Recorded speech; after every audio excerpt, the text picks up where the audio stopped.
everyone? It's John at John Talks Indian Cinema. I am the Indian Cine-MANIAC back with another 10-ish minute review. First, I want to thank everyone. By the time this one airs, I think I'll probably be at 900. Right now, I'm at about 850 subs.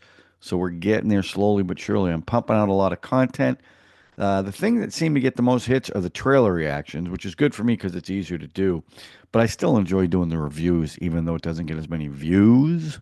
But what the heck? You got to do what you got to do, right?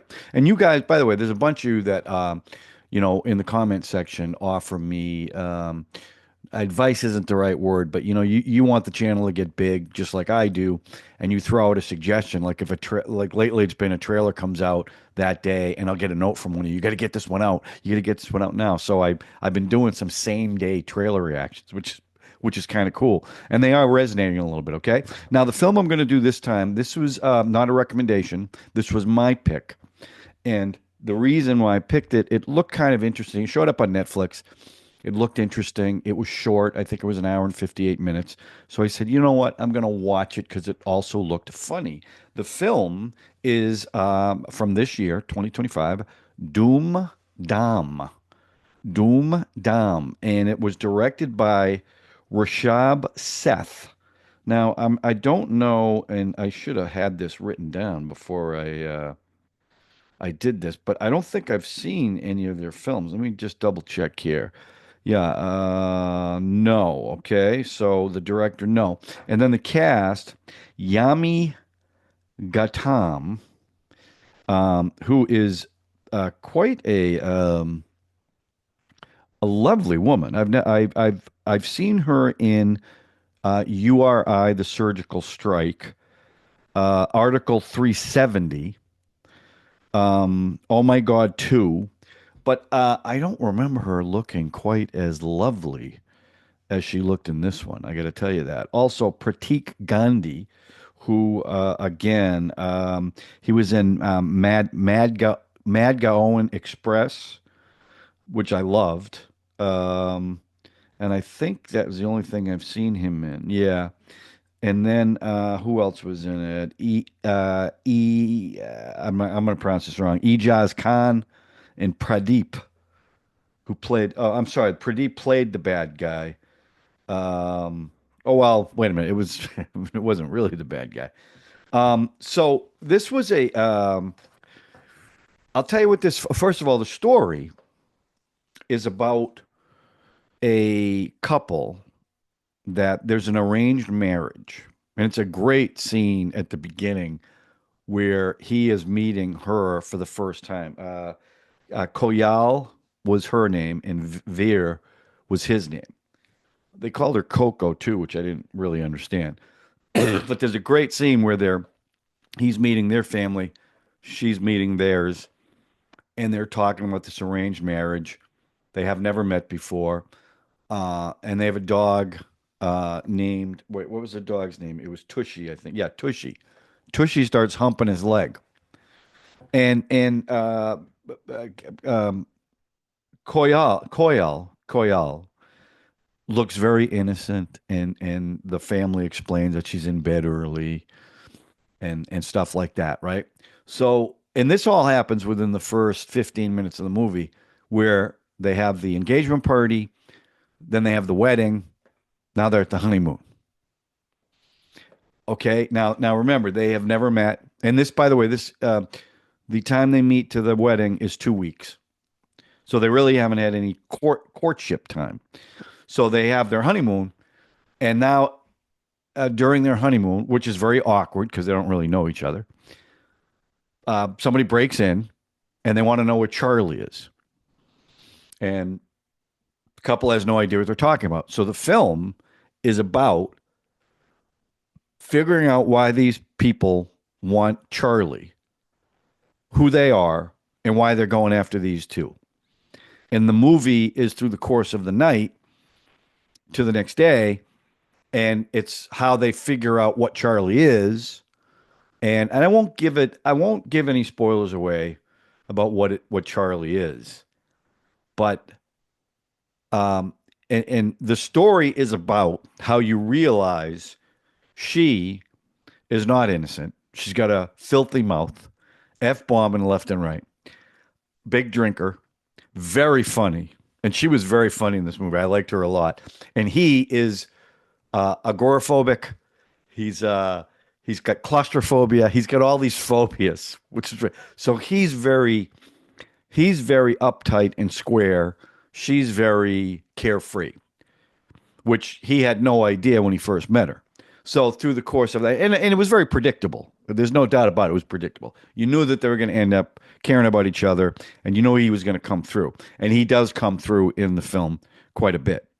But there's a film that it reminded me of. I don't know if you ever heard of it. I think it was early 80s, and it's After Hours with no, excuse me. No, not After Hours. It's uh it's with Jeff Goldblum and Michelle Pfeiffer. And for the life of me, I can't. It's not After Hours. I'm gonna have to remember the name of it, but it's he gets stuck with her in the course of a night, and all these bad guys are after them. In fact, she's got a short. If I remember it, she had a short red jacket on, and in this film, she wears a short denim jacket, and that's what it reminded me of. And I'll put the poster up once I figure out what movie it is. Wait a minute. Not Into the Night. Is it Into the Night? No, it's not Into the Night. That's gonna bug me that I can't remember the name of it. So, so then it's corrupt police. It's bad guys. It's bachelorette parties. It's a strip show. It was a very. It's probably it's a one-time watch, but I just thought it was very funny, very light. There's gunplay in it, but no one really gets hurt in this. It's the interaction between the couple that really makes this film. It was just very, very funny. And she's very aggressive, and he's kind of, like I said, he's tight, but then he's got to do this thing where he fills in for a stripper. And he goes, the stripper had to go get something, so he takes over and he thinks I can just tell the lady some jokes, right? So he tells these awful jokes, and they start screaming at him to take off his clothes. Well, now he takes off his clothes, and he's ripped, and all of a sudden she's looking at him a little differently from backstage. And then the funny thing was at the end of the dance number, he's got his boxer shorts on, but at the end of the dance number, he takes his pants and he's holding up his boxer shorts, and then he realizes he's completely naked. It was very funny, very funny. So I thought the story, it was a retread of it's even a little bit, even a little hangover too, because she drank a lot at a bachelorette party. She can't remember anything. So I'm going to give the story a 3. It was good. I mean, it was a good story, fun. Not going to change the world. The performances I loved. I thought the two leads were really funny. I thought some of the bad guys, a little over the top, but then they're changing loyalties, and even they were kind of goofy in it. But I'm going to give the performances a 4, mostly because of the couple. I thought they were great, and she especially. I liked her, and I've seen a couple movies, women empowerment. The Buckingham Murders I just watched. All what's that movie with the light? All We Imagine as Light. But she was a very different kind of woman in this film compared to other Hindi films. Like there's a scene where she gets married, but she got a boyfriend, and she finds out that her best friend was sleeping with a boyfriend. And there's a hilarious scene in a club where she absolutely wails on her friend in the bathroom while she's handcuffed to Veer. And she's just going, I mean, he's like cartoon violence smashing her against the wall. It was great. It was really great.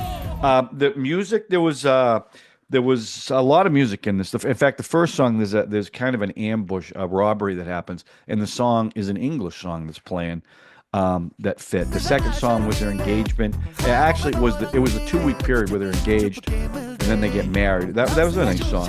The third song is a great song. There's a car chase, and she takes over, and she's badass because apparently she drag races too. Nobody knew about that, so I love that music too. Let's see. It was very contemporary music very contemporary. And I thought it was great. It fit the movie. It fit the style of the movie. It fit the pace of the movie. So I'm actually going to give the music a 4. And you know me, I'm not big. I don't give usually more than 3s, but I really did enjoy the music.